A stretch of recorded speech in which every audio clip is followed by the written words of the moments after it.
सदगुरु सुखराम जी महाराज ने धन्य हो। सदगुरु युक्तिराम जी महाराज ने धन्य हो। सदगुरु स्वामी जी श्री कुशालदास जी महाराज ने धन्य हो। संत श्री ज्ञानेश्वरी बाई जी महाराज ने धन्य हो। गुरुदेव आपके धिन धिन हो, महाराज आपके धिन धिन हो। प्रथम पिंगला नाम पुनस सुख पाठ पढ़ायो, तपसी को उपदेश सांच जाके उर आयो। सुलता गुरु प्रसाद अष्टदश नाता तोरे, माता भ्रात उद्धार प्रीत साहिब सो जोरे। बोलो राम।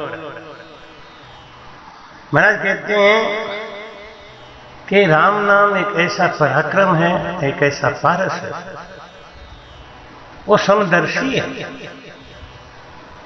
जो उसके पास जाता है, जो उसको अपनाता है, वो उसको पार ही कर देता है। समदर्शी प्रभु नाम तिहारो, चाहो तो पार करो प्रभु जी मोरे। अवगुण चित ना धर्यो, एक लोहा पूजा में सोहत, एक घर बधिक पर्यो।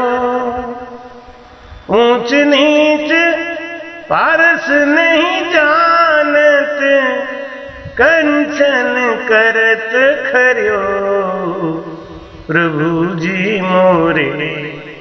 अवगुण चित ना धर्यो, एक नदिया एक नार कहावत, मैलो नीर भर्यो।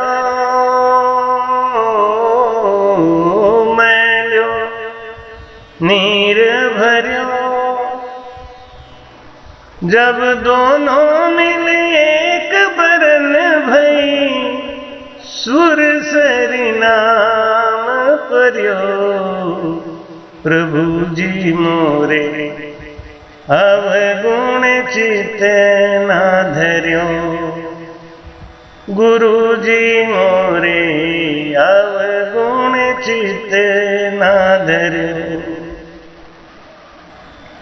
समदर्शी प्रभु नाम तिहारो, और चाहो तो पार करो प्रभु जी मोरे। अवगुण चित ना धर्यो। सूरदास जी महाराज कहते हैं, ये प्रभु आपका नाम और आप समदर्शी हो। जैसे वृक्ष, जैसे नदी, जैसे जल, जैसे वायु, जैसे अग्नि, ये समदर्शी है। इनका कोई मित्र नहीं, इनका कोई वैरी। जो इनके पास जाता है उसको वो अपना गुण देते हैं। इसी श्रृंखला में भाग 2 में आपको दे रहे हैं पिंगला वेश्या का कथा आपको सुना दिया था, और जीवंती वेश्या कथा सुना दिया था। आज सुलता वेश्या की कथा सुनाता हूं। कि सुलता वेश्या और उसका पति दोनों दुष्कर्मी थे। सुलता का पति इनकी मां का भी पति बन गया। सुलता वेश्या थी, उसका पति भी दुष्कर्मी था, और दुष्कर्मी की कोई सिद्धांतिक बात नहीं होती। उसने सुलता की मां से भी अपना संबंध बना लिया, और एक दिन सुलता को जब इस बात का पता चला कि उसका पति उसकी मां के संग भी वही व्यवहार करता है जो वो हमारे संग करता है, तो उसने पति से जब ये प्रश्न पूछा तो पति ने कहा कि स्त्री केवल भोग की वस्तु होती है, तू गणिका है, तेरी मां भी गणिका है, इसलिए तुम दोनों के संग एक जैसा संबंध रखना कोई बुरी बात नहीं। सुनता वेश्या को बहुत झटका लगा। मन में सोचा ये संसार कितना घिनौना है। हमारा कर्म तो घिनौना था ही, लेकिन कहते हैं क्या राजा, क्या इंद्रवी, क्या शूकर, क्या श्वान, फूली इस संसार में कामी एक समान। बस इतना ध्यान आते ही उसने अपने गुरु द्वारा ज्ञान प्राप्त करके माता और पति के दुष्कर्मों से अपने को मुक्त करा लिया। राम नाम का ऐसा प्रभाव बना कि उसका मन निर्मल हो गया और पति और मां के दोनों के प्रेम बंधन से वो ऊपर निकल गई और राम भजन में लीन हो गई। दूसरी कथा एक तपस्वी वेश्या की आती है। तपस्वी की और वेश्या की। ये वेश्या बार बार तपस्वी से कहती थी कि तुम बूढ़े हो, जवान हो कि नपुंसक हो। तपस्वी से वेश्या कहे जवनजन हो कि जवान, त्याग्यो तन पूछत भई मरद परवान। एक दिन तपस्वी ने शरीर त्याग दिया, तब भी वेश्या ने वही प्रश्न किया। उस समय तपस्वी ने कहा कि मैं मर्द हूं, तू अपवित्र है, बुरा कर्म कमाती है, क्या सुधर जा। उसी दिन से वो वेश्या बदल गई। वो वेश्या तपस्वी के पास रोज जाती थी उसका तप नष्ट करने के लिए, और उनसे कहती कि मैं तेरे पास कुछ काम से आई हूं।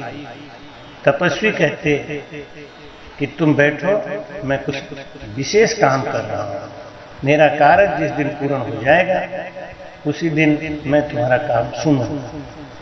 वेश्या इंतजार ही करती रही, तपस्वी तप में लगा रहा।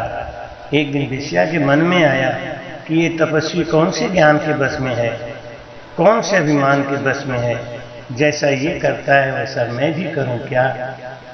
और उस तपस्वी का नकल करते करते वेश्या की भी समाधि लग गई, उसके भी श्रुति शब्द का योग हो गया। जब तपस्वी ने ये देखा कि इसके श्रुति शब्द का योग हो चुका है, तब तपस्वी ने कहा कि बेटा अब मैं निश्चिंत हूं, बोल तेरा क्या काम है, मुझे काम बता, मैं तेरा काम पूर्ण करूंगा। वेश्या बोली मेरा काम पूर्ण हो गया। वेश्या बदल गई, राम भजन में लग गई, जीवन मुक्त हो गई। बासंती वेश्या, ये वेश्या काशी जी में प्रसिद्ध गणिका थी। एक बार माघ महीने में संत तुलसीदास जी प्रातः काल गंगा जी स्नान करके कमर भर पानी में खड़े होके राम नाम के मंत्र का जाप कर रहे थे और ठिठुर के कांप रहे थे। वेश्या के मन में आया कि देखो ये बाबा कितना दुख पा रहा है, मैं कितना सुखी हूं। मेरे घर में तो गर्म करने के लिए आग भी है, अंगीठी भी है, रजाई भी है, कंबल भी है, बिस्तर भी है, खाने को बढ़िया बढ़िया सामान भी है। कितना अभागा है ये बाबा जो इतनी ठंडी में भी एक कपड़ा पहन के गुजारा करता है। वेश्या को तुलसीदास जी के ऊपर दया है। तुलसीदास जी अपना मंत्र का जाप कर लिए बाहर निकले, अंजलि में गंगा जल लेके आए। उन्होंने अपने वस्त्रों के ऊपर जब छींटा मारा तो उनके हाथ का कुछ छींटा उस वेश्या के ऊपर पड़ गया और वेश्या का आंख बंद हो गया। छींटा बचाने के लिए आंख बंद किया था, लेकिन उसको नरक का दर्शन होने लगा। उसने अपनी गति देखी कि मैं जो ये कुकर्म करती हूं, जिस गलत धंधे से पैसा कमा के और मैं इतना बड़ा महल बना के उसमें सुख ले रही हूं, कुछ दिनों के बाद मेरी दुर्गति क्या होने वाली है। उस दृश्य को देखते ही उसको बड़ी ग्लानि हुई।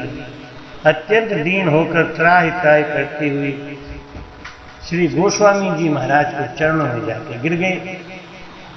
कोमल चित्त संग श्री तुलसीदास जी से धैर्य भजाया और कहा, तुलसी अजहु सुमिर रघुनाथ तरे वो गेंद जाके एक नाम जन डर कही से अनेक खल अपनाए जानकी।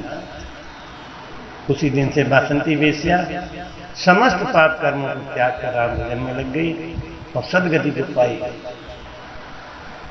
तो वहां कहते हैं कि ऐसा ये राम नाम है। अगली वेश्या हुई तान तरंग वेश्या। तान तरंग नाम की एक वेश्या थी। इनकी भावना प्रदर्शन कला बहुत प्रसिद्ध थी। कला प्रदर्शन के लिए राज दरबार में बुलाई गई। बादशाह ने श्री कृष्ण की बाल लीला का भाव दिखाने की आज्ञा दी और उस वेश्या ने भगवान कृष्ण की वो बाल लीला करी, मैया मोरी चंद खिलौना ले। उस भाव को दिखाते दिखाते वो वेश्या श्री कृष्णमय हो गई, मचल गई, जैसे साक्षात बाल कृष्ण मैया को चांद के लिए मचलते थे। उसके उस अदा पे बादशाह ने प्रसन्न होकर बहुत पुरस्कार दिए, परंतु वह कुछ भी नहीं लेती, सभी पुरस्कारों को फेंक देती। बस एक ही रट, मैया मेरी चंद खिलौना ले हो। इसी धुन को गाते गाते वो पलट बैराग हो गया उसको और उसने अपनी सारी बुरी वृत्तियों को छोड़ दिया। काशी की एक वेश्या हुई रिसाला। काशी की इस वेश्या का महल प्रसिद्ध संत श्री कबीर साहब की कुटिया के पास था। कबीर साहब के पास आने जाने वाले भक्तों को देखकर इस वेश्या को ईर्ष्या होती थी। अतः उन्होंने अपने खास मित्र मंगल पांडे को कबीर साहब की कुटिया जला देने के लिए तैयार किया। वेश्या के पिया मंगल पांडे ने कबीर साहब की कुटिया में आग लगा दी। कुटिया आग में जलने लगी। उसी समय वेश्या का भी महल जलने लगा। वेश्या रोने चिल्लाने लगी, हाय रे मेरा घर जल रहा है, बचाओ बचाओ कहती हुई कबीर साहब के पास आई और कबीर साहब की प्रसन्नता देखकर दंग रह गई। उन्होंने कहा, बाबा जी आपकी भी कुटिया जल रही है। तब कबीर साहब ने कहा, मेरी कुटिया तुम्हारे पिया ने जलाई है। इसका बदला लेने के लिए मेरे पिया परमात्मा ने तेरे महल में आ गया। तेरा पिया वो पांडे, उसने मेरे घर में, मंगल पांडे ने मेरे घर में आ गया। मेरे पिया ने तेरे घर में आ गया। तब वेश्या कबीर साहब के चरणों में गिर पड़ी। उसी समय परमात्मा ने दोनों ही की आज्ञा दी। उसके बाद वेश्या कबीर साहब की शिष्या बनी, राम भजन में। एक बार कबीर साहब लीला करने हेतु इसी वेश्या के कंधे पर हाथ रखकर एक बोतल में गंगा जल भरकर काशी के बाजार से निकलते हुए काशी नरेश वीर सिंह बाघेला के दरबार में पहुंचे। लोगों ने कबीर साहब की खूब निंदा की और अफवाहें उड़ाई। राज दरबार में पहुंचे तो राजा भी विस्मित हो गया। कबीर अपने पांव पर गंगा जल डालते हुए जोर जोर से कहने लगे कि जाओ जाओ। कबीर साहब की लीला देखकर राजा ने पूछा, महाराज जी क्या हुआ? तब कबीर साहब ने कहा, जगन्नाथपुरी में रोम हर्ष पंडा का पांव भट्ठी में पड़ने से जलने लग गया। मैंने यहाँ से उसको बुझा दिया। बाद में काशी नरेश ने जब इसकी जांच कराई तो बात सही थी। काशी नरेश भी कबीर साहब का दास बन गया। ऐसा ये राम नाम का प्रभाव है। जो भी इसको भाव को भाव से रखता है, जान अजान परे पग पावर सो सतमान जरे ही जरेंगे।